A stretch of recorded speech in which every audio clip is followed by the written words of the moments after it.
Hello, and welcome to another Wednesday Talk at the Table. And this time, as I tell you often, the text goes out. Our good friend, my brother in Christ, the one who, behind the scenes, y'all, kept a brother alive 2 decades ago when he was getting ready to go off the deep end and get himself in a whole lot of trouble. And behind the scenes, helped us build what the Tabernacle is today. My good friend, Pastor David Hawkins. Thank you, man. Man, thank you for inviting me. It's always good to catch up and see my good friend. Yeah. So I wanna jump right into it because life was already life. Then pandemic shows up. Yeah. Then you have Breonna Taylor and Ahmaud Arbery and George Floyd and now Jacob Blake and so many others who don't even make it to the media. Now you have here locally, just last weekend, a man takes over a house, shoots police officers, kills a man, 39 years old, children, wife. There's so many pieces happening. Tell me what life is like for you as a pastor as well as a dad right now. Well, I'll start with, as a dad, it's always frightening because you have to protect your seed, right? You want to make certain that the world is safe. So that's a hard thing, but he doesn't process the news, so I don't have to have a lot of conversation.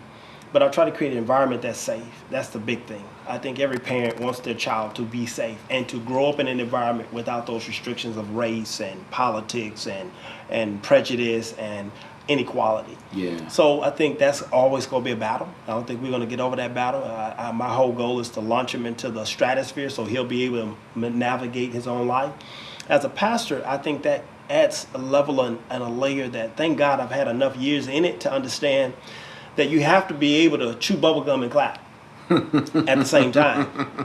And so part of the struggle is really, I think that what makes this different is that this is a Molotov cocktail of events. This is like 5 big things that has become one big thing.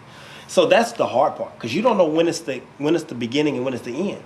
So next week it'll be something else.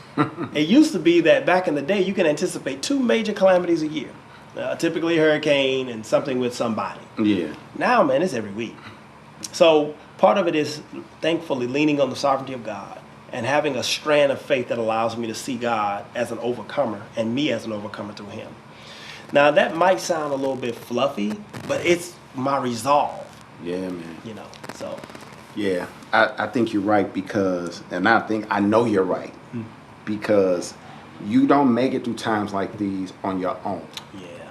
And I think sometimes what works against us is the whole ideal of the original American message that if you just pull yourself up by your bootstraps. Which is a lie, but go ahead.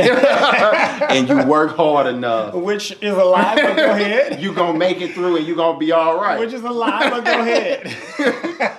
And so I think we've been indoctrinated with that to the point where we don't go back to what God has to say and that, cast your cares on me. Come to me and I'll give you rest. Yeah. Where our strength comes from and our help comes from. I look at David in the Psalms, the warrior and all that he was, man, he poured his heart out. Yeah, he was a worshiper He too. was a worshiper. And then he says, all of my help, I look to the hills. He said, my help don't come from me or my cavalry. And that's the king. And that's the king. He got access to money, but he's Listen, saying, I lean on God. I lean on God from the throne. Come on, man. We get a title. Yeah. And I ain't gonna even go there.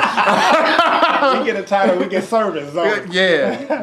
Here come the entourage and everybody, all 20.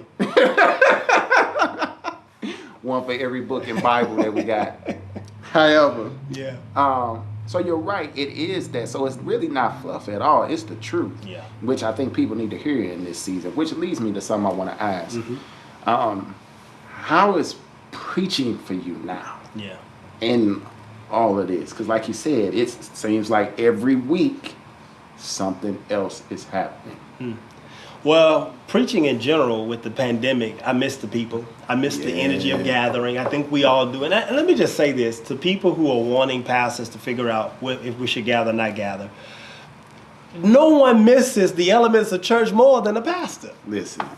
Like if you all are suffering, we are suffering times 5. Right. Because our heart is people, right? Yep. So I think, preaching through the pandemic, it's like you have to really guide your congregation. And you can't preach on every topic. I'm not CNN, I'm not Fox News, so I'm not supposed to report. That's not my job. Now, when culture and Christ intersect, that's when I speak into it. Yep. And so I really guided by how am I maturing my congregation. So our job at Living the Word Church is to really pull people into this place of how can I make you and allow you to have the on-ramp skills to be the best, most victorious disciple you can be. Because believe it or not, there's a lot of people that really can't tune into a lot of the news because they got their own news. Yep. They got their own personal storms. They got their own personal pandemics. And I got to give them the tools of overcoming those moments so that they can come up for air and only to be suffocated again by the world's pandemic, right? So if I can empower them to survive where they are and to overcome where they are, then I believe they'll have the skills that can be used to navigate this world. Like, I think preaching in its most beautiful form is when a person can go from hopelessness to hopefulness. Yeah. And that's the power of the light of Christ, right? It shines in darkness. It don't shine in light. So that's the beauty of the gospel. Bishop David Evans said this years ago, and I held on to it. He said, God's opportunities are always wrapped in obstacles. Love that. And so when he first said it, I called it, I'm listening to him on a Sunday morning at like 6 in the morning. I'm half asleep. It's like, I hear you, David. I hear you, Bishop. All right. Yeah. You know, you transliterate and all of that. I got you. But when I sat back and thought about it and thought about the life of Joseph and Moses and Joshua, and just start walking through the Bible, even Jesus, like, the cross is still an obstacle in the sense that he had to endure the full brunt of sin. Yep. A man who never knew a day apart from the Father had to spend time on a cross, dying a death that he didn't deserve. Still was a. And so when I look at that now and go, okay, so this is the time where we're supposed to shine the brightest. Yeah. As believers. So along those lines, how do you think we're doing? We got work to do, man. And here's why we got work to do. I think that by and large, I think that the how can I put this? I think by and large, there has been an attempt to hijack the message of Christ with politics. So when we hear, the words evangelical, when we hear the words mentioned over and over again with politics, I think that if there's ever a time the church needs to pay a good lawyer for a divorce, we need to pay a good lawyer to divorce us from politics, because our gospel is about redemption and hopefulness. It's about life and life more abundantly. It's about making sure you understand your purpose. So I think the church in general will do well because it's God's church, and he will wash it by the water of the word. But I think that the stewards of this wonderful treasure have not always done right by it. At the same token, I believe that there's a remnant of people who people understand, they see it, it's authentic, it's real, that they are drawn to those people, those personalities. And by and large, there are people who are connecting with church that didn't even think about God for a long time. So I think the power of the gospel is always what Paul said. Paul said, some people preach for notoriety, some people preach out of insincerity. Yeah. Then he said something crazy in Philippians. He says, but as long as the gospel is preached and Jesus' name is proclaimed, which is the sovereignty of the message. So regardless of what we as the stewards, and I use we very loosely because I don't think that we are in that number, but I think in many regards, there are people who have tried to manipulate the message, but God's going to have the last word, and he is having the last word. Yeah, that's rich, and I know you're right, and I know for me sometimes I lose sight of that because of things I see, and I go, here we go off a deep end. Yeah. And because I'm always thinking through the lens of how will the non-believer then take this? Yeah. Are we alienating people for what is called, quote unquote, the cause for Christ? Come on. By the way we practice religion? Yeah. Or are we pushing people away unnecessarily not because the scriptures are hard for them to digest, it's the people behind the scriptures that's hard for them to digest. And I think there's a level of what we understand the gospel is never preached to nor practiced by perfect people. So we're going to have that level of imperfection. But when there is egregious manipulations, that's where there becomes a red flag. And people ought to say, hold on, something is wrong with this. Well, you're saying one thing and doing another intentionally, consistently over time. But where there are imperfections, I think we ought to add more grace and say, wow, you're trying. Yeah. But there's a whole other message that I think this pandemic is showing us. He's exposing things. Yes. And unfortunately, or fortunately, however you want to look at it, I think that it's just the beginning of that exposure. Yeah. But I also believe, like John 15, it's a part of the pruning process. So the capital C church Come on. can grow Come on. and become. Yep. So along those lines, I have to ask this, I have to put out here. So Pastor David, I know looks young, but he's been at this a while and has a powerful testimony. And now in the midst of all of this, he's foolish enough to believe God enough to lead his church, to have the audacity to be building stuff. Yeah, man. And I don't mean $5, $10 stuff, right? So I'm a boast in the Lord. And part of this is I'm getting them back because several months ago we were in this meeting and I was just trying to describe something. He said, "Nope, you don't get to tell your story because you're trying to be all, modest." And so I'm. This is a little bit of payback. And as I tell y'all, it's gonna cost me later, but I'm gonna get it in now while the camera is rolling. But doing amazing things, church doing amazing things. I watch, I listen in, I've learned, I continue to glean. What is that like now? Called to build. Yeah. And a building is a tool. So, we ain't caught up in the building. It's about what God will do and what statement it makes to be able to do things like that now. Yeah. What has that experience been like for you? Well, I'll tell you, if you're building based on human energy, it dies out when trouble comes. Our building phase is really a God thing. And that's the only, I can lay it at God's feet without even trying to add anything to it. This is a God window for us. And I oftentimes tell people who try to come back, and I haven't had much flack, but I've had some ask questions like, is this the right thing to do? And the question you got to ask is, and I kind of asked them this question, well, did Noah start building the ark when it started raining? See, buildings are a tool, but they are a container for the fellowship element of church, which is now more of a premium than ever. There's an after this to this. Yep. At some point, we will get back to life. We don't know when. We don't know how long. And you don't wait till the time is right in the sense of physical, human comfort. Faith is all about disruption. Faith comes to take that which is logical and flip it on its head and says, I'm going to use the most impossible things to do the most amazing things. So for us, it has been life-giving. Like our people have rallied around what God is doing in our life because we don't worship buildings. Buildings are tools. We worship God and we love people. And this moment has allowed the world to see that the kingdom of God, and I use this word very carefully, but let me use it because it rhymes, prosper in the pandemic. Mm-hmm. I think that's a time now that we have a Goshen testimony, right? When Egypt was going through a major a shortage of food, the people of God in Goshen were prospering. And I think the same is for you, as you have embarked upon the beautiful thing called the hub. That's a God moment. The Bible says if you wait for perfect conditions, you'll never get started. So for us, we just see a window of opportunity and a provision of God, and man, it's just amazing. That's good, man. It's interesting enough. Everybody thought Noah was crazy. Yeah. Till they heard that thunder. Come on. Yeah. Uh-oh. Yeah. This is real. This is real. Mm-hmm. I don't even have an umbrella. I don't have anything. Not knowing that the waters would be so heavy. Yeah.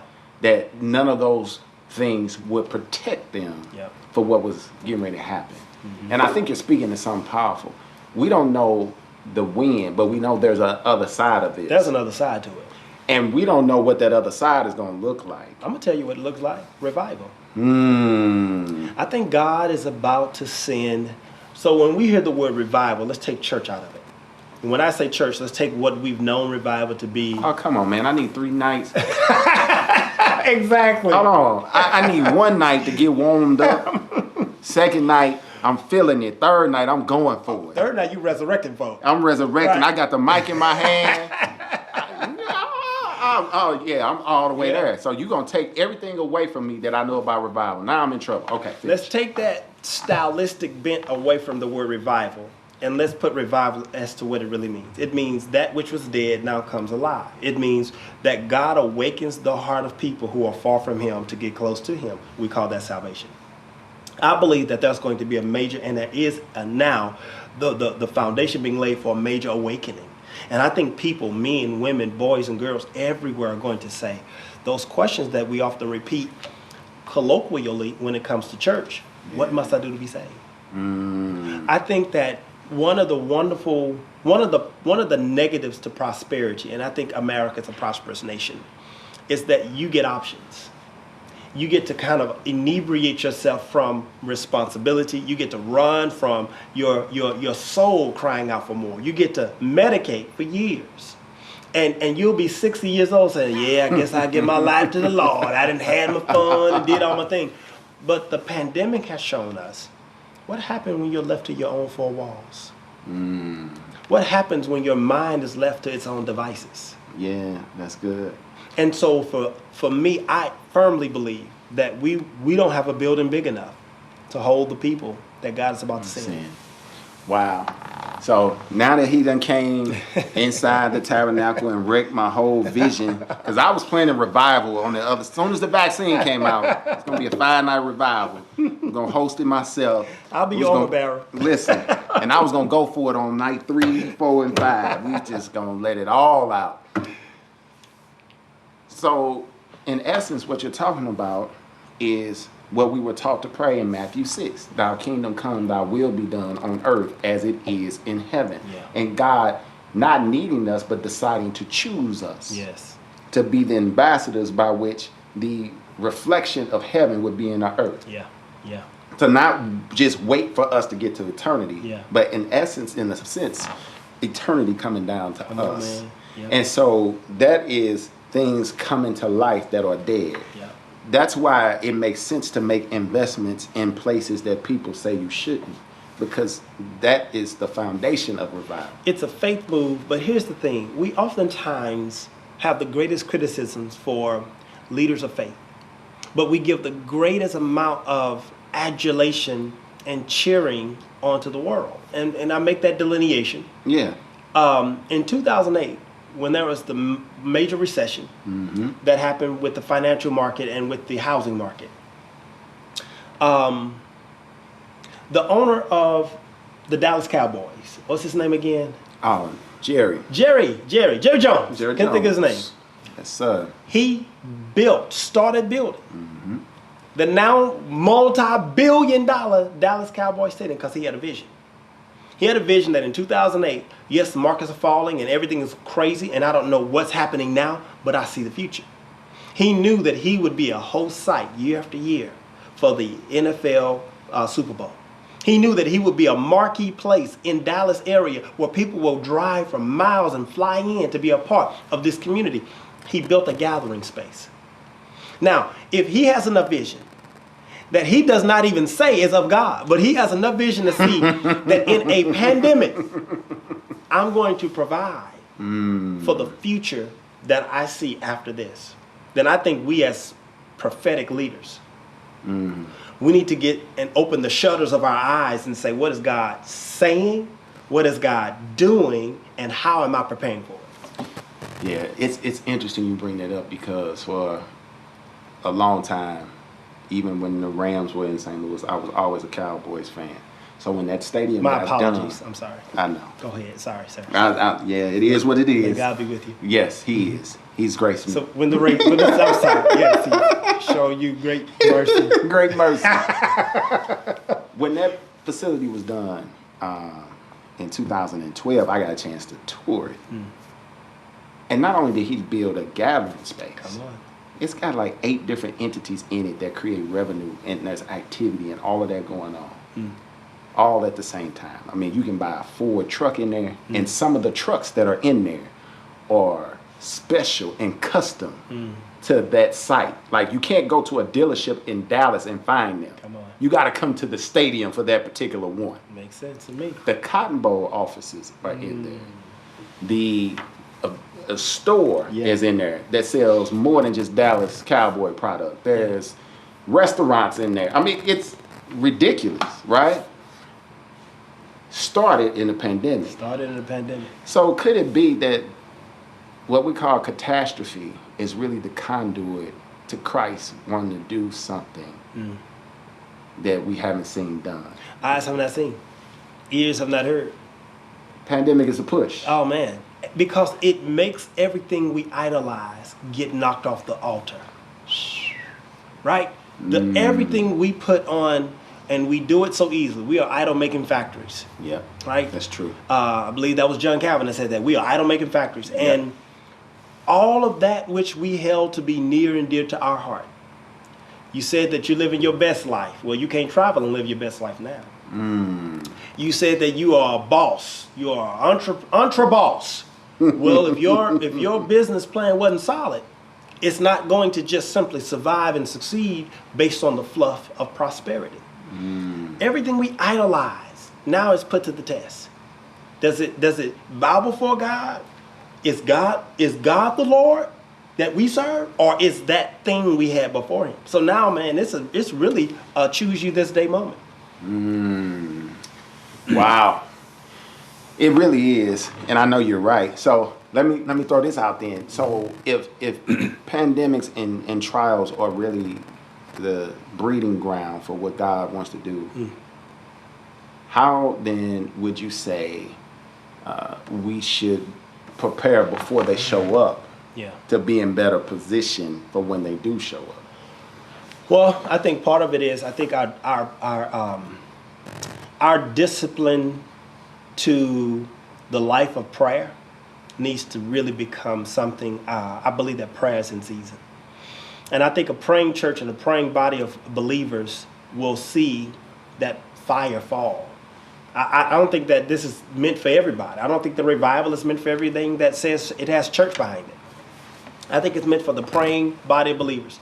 I believe that in that regard, then God begins to give you specific instructions and impressions on what you need to do for your region, for your town, for your church. But I'm just really on this prayer thing. Like, I think that the body of Christ now more than ever needs to really fine-tune prayer life.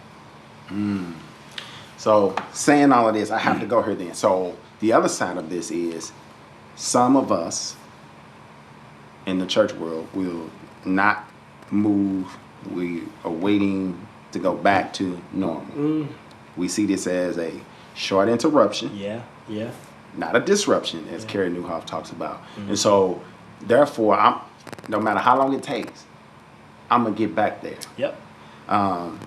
So what then happens to the church, meaning in those churches that's the mindset, or those parachurch organizations, or those church planning networks, all of these different things that are connected to the kingdom, if they have the mindset that I'm just going to get back to normal?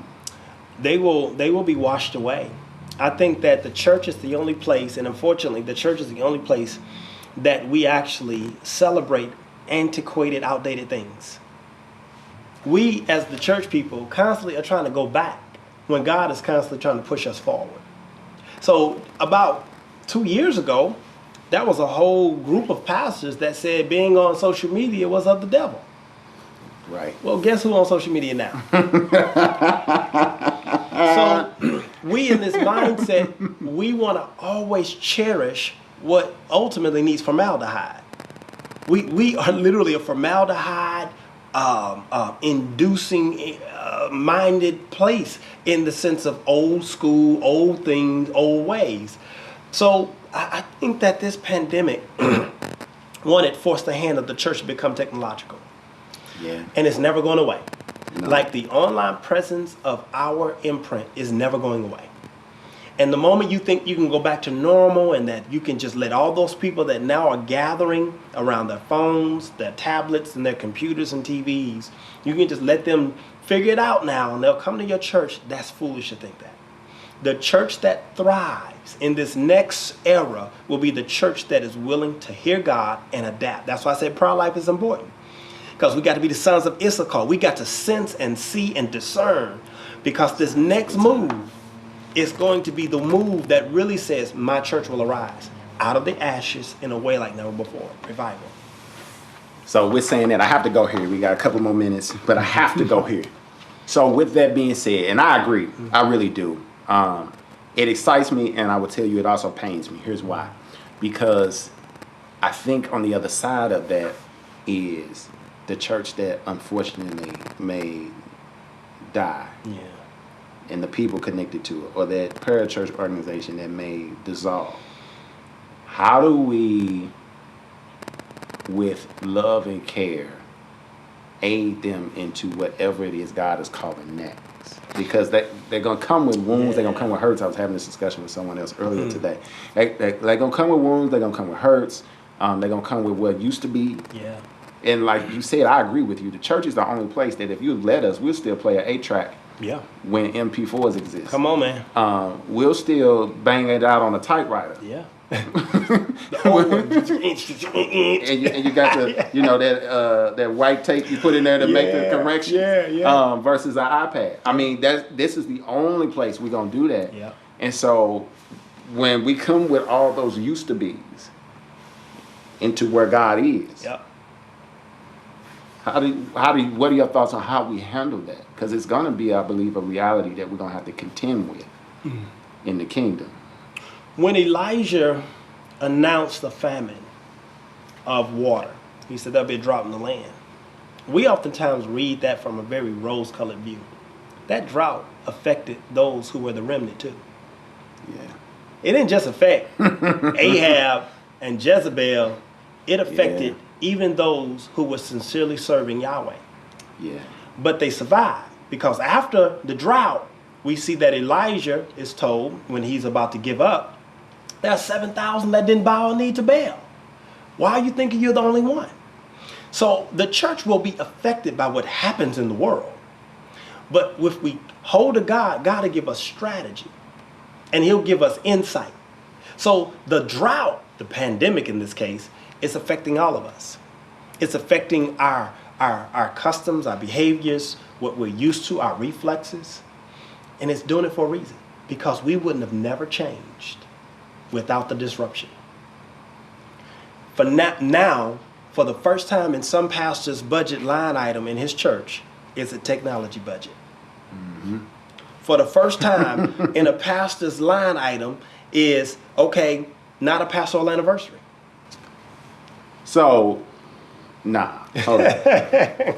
You trying to tell me, because I had a service playing out virtually. Like I was, by the way, I've been trying to launch this prayer cloth ministry. Lord help us. In his church, the new facility, and he keeps denying me, y'all. I believe this is God's will. But now he gonna come all the way over here to the Tabernacle and tell me that I can't have my anniversary. I got the Kool-Aid ready, I got my suit.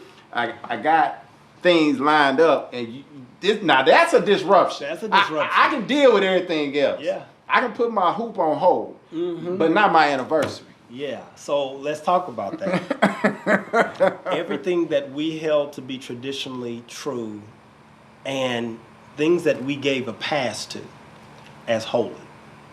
This is exposing holiness as being what's effective versus holiness as being what's antiquated, which is what we've always done. The 7 last words of a dying church is, we've always done it this way.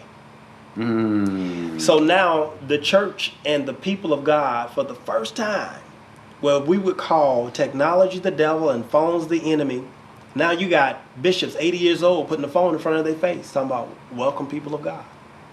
We are now finally, the church has been thrust into the 21st century. So for us, we were always looking for ways to convey the message electronically and technologically, because that's our generation. But now the generation before us have got to now adapt, and the generation behind us has got to now take the baton and help us to add to our effectiveness. And that comes through community. Man, I just really believe that God is saying to us, the church, I'm growing you up. I'm growing you up from having to have the personal pat on the back by the pastor at the door. Because I don't know about you, but I'll never shake hands again. I love y'all, but God bless you. Yeah, and not even that. God bless you. God bless you. Because my job is to equip you, not to pamper you. So now if you can't turn the phone to your face and hit the link to our church's broadcast, then you can't use the excuse to me about if I can only just get to the church. Now, I get there's an element of physicality there. Yeah. But I still ain't touching you. So what was the worship? God or the elements? I read this article about 3 weeks ago, and it talked about even before the pandemic and now leading into the pandemic, different characteristics of church that were experiencing growth. Yeah. You know, and growth is a touchy topic when you're talking about church in the kingdom, because everybody assesses growth differently. And again, some growth talk is of the devil and you're just all about numbers, when there are other elements besides just counting people sitting in a seat or viewing you online that certainly are a part of growth. Overall, we should be wanting people to grow and not stay babes. Amen. In all areas of their life. Jesus came so that all areas of life could be redeemed, right? But I was reading this article and some of the things they talked about. And one of the things that wasn't a surprise, but I'm glad they highlighted it, was that it talked about, for instance, some of the churches that are experiencing growth and impacting people for the kingdom didn't necessarily have the best sound systems, didn't necessarily have the best lighting. They maybe didn't have the most charismatic speaker in terms of the pastor and or who was ever delivering or teaching the message. It just talked about the elements of community, of the elements of engaging people where they are to equip them to then engage life. It talked about those things. And so when you get into that, that's a whole paradigm shift for us, for the capital C church, I believe, because for so long, our scorecard has been primarily how many people show up, how much revenue did you take in, how many people at Sunday school, and how many people you have volunteering. And I'm not saying, hear me, I'm not saying those things aren't important to know. What I am saying is that maybe we put too much focus on those things and we determine the church's value based on those things. So when we had ebbs and flows in those areas, we treated our worth and value there. Yeah, absolutely. And made it a competition amongst us. Versus looking at it as, okay, what is going on in terms of how we engage people? Is there a hard financial season that our people in our church have hit, and why? What is God trying to show us about that in terms of discipleship, perhaps? Or is he using famine to get us out of the building? I believe he shut the building down to get us out the building. Because some of us never really leave the building. Like we go home, but we really don't leave the building. Come on. You know, our faith is tied to the four walls of that facility. And so these last couple of minutes I want to dive into, so knowing these things, how does that then, you think, shape church going forward? How does it impact how we reach your son, my son, their kids going forward? How does that impact, you think, even relationships and dating and all of that? Because, you know, church used to be, in our day when we were kids, well, for me, at least when I showed up, you know, that's a whole nother story. But it was the hookup spot. It was the match spot, the hatch spot. You hooked up here, you got married here, you had your babies here. I mean, everything was right here. Now, it's one of many options now. So I mean, that's a lot. I can't answer that in 2 minutes. So not 2 minutes. Okay. I'm just saying. But I'm gonna say this in two things. I will pick out that I believe that certainly people have options, and the church will never be the same. There will be a group of people who will only engage us online, and we celebrate that. There will be a group who can't wait to physically gather, and we'll celebrate them. I think there'll never be a norm. I shouldn't say that. There won't be a norm that we're familiar with, that we can resuscitate in this new generation. Because now, our preaching has become much more targeted. and less entertaining, because now it's hard to hoop in front of a camera. You know, it's hard to hit triggers if that's what you're using with the organ. Dun, dun, you know, it's kind of goofy actually. And so I think it has allowed us to take all of the dressing away and see what the meat is. So part of that is, I think the church that does well is the church that says, what's the meat? What is God really saying we ought to be doing? So people connection, community engagement, which is what you are just phenomenally doing, by the way. And I think a lot of churches can learn some notes from that. But then the next part of that is, how are we being intentional about spreading this good news? Yeah. In every way possible. Yeah. So, yeah, people have options, and now they got eHarmony and ChristianMingle.com. They don't have to come to church to find nobody. You know, they can go to Las Vegas and get married by Elvis. That's fine. So I think the church will be an option. I think we just need to be the healthiest option. So I got to ask this. And really, after this, we're going to pray and wrap up. But I got to ask this. Do you think we can handle being an option and not being the only? Yeah, I think God has taken that idol worship away from church. Like he's even celebrities that we pumped in the church world of preaching. Like I think God has said, I'm knocking all the idols down, including this idea that it all has to happen in the four walls. So will some of it happen in the four walls? Absolutely. Like we will still have houses and we will still want to gather and we will still have barbecues and fish fries where we'll gather at places. We'll still go to sporting events. There will still be a need for gathering. But it won't all be at the behest of church. So now church is going to be 24/7. So with that being said, I hope you allow me two things. One, to set time for you to come back to continue. Yes, sir. Because but no prayer cloth ministry. No prayer cloth ministry. I'm gonna pray that as we look for this mother dust I've been talking about, we're gonna sprinkle some on Pastor David, and he's going to see the light of why his church needs this prayer cloth ministry. Nope. See, he done came, he done took my prayer cloth ministry, he done took the pastoral anniversary. He done changed revival. Come on, man. He's taking the essentials. He's stripping the church. This is abomination. We've got to call some elders and some bishops and create a council and talk to this brother, because he's stripping the very elements and essence, which leads me to say, in all fairness and honesty and truthfulness, I think there's an element of where you, I, others who see how God is moving, meaning we don't have all the details, but we sense he's up to something. He's up to something. And we're really trying to lean in and hear what it is he's calling us to in our respective areas. And I believe when we do that, the areas will link, and then, the revival just blows through. Yeah.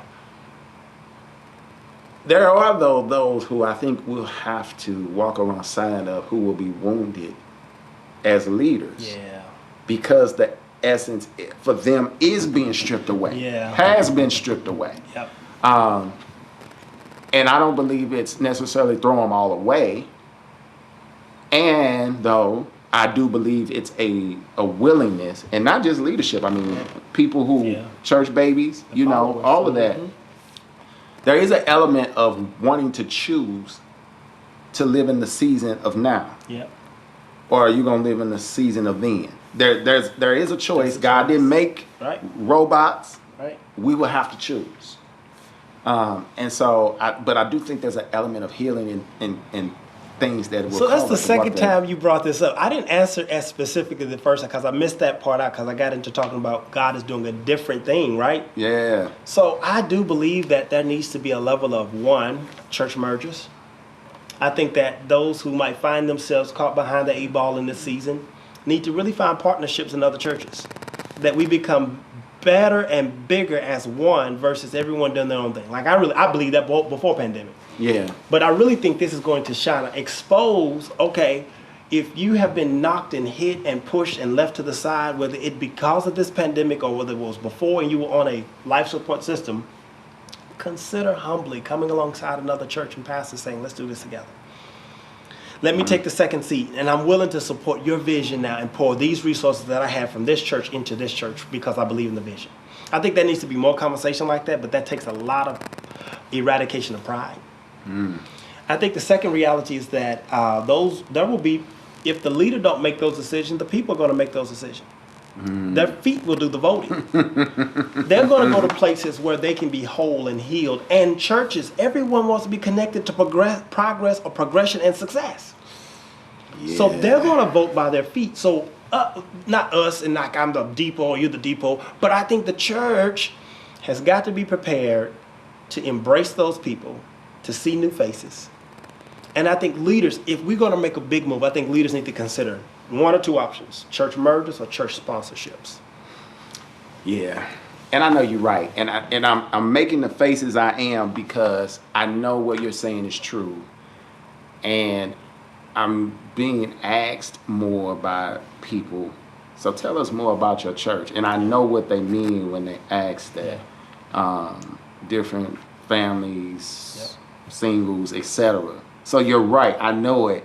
It just, for me, I've got to get past looking at it as taking away from something versus seeing God adding.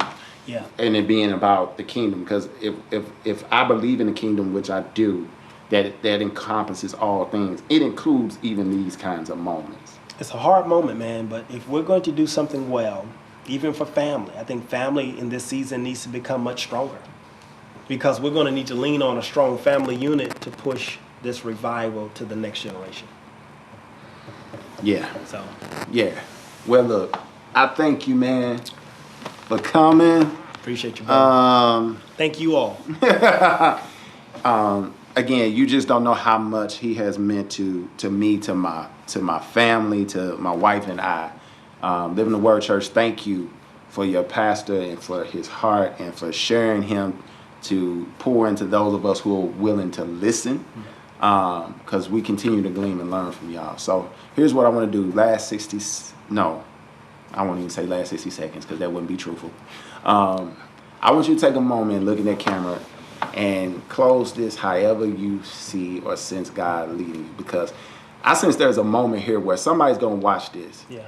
Both the person who's supporting their leadership in their church, the leader themselves, or the business person who's just trying to figure, out, is God in this and what is God up to?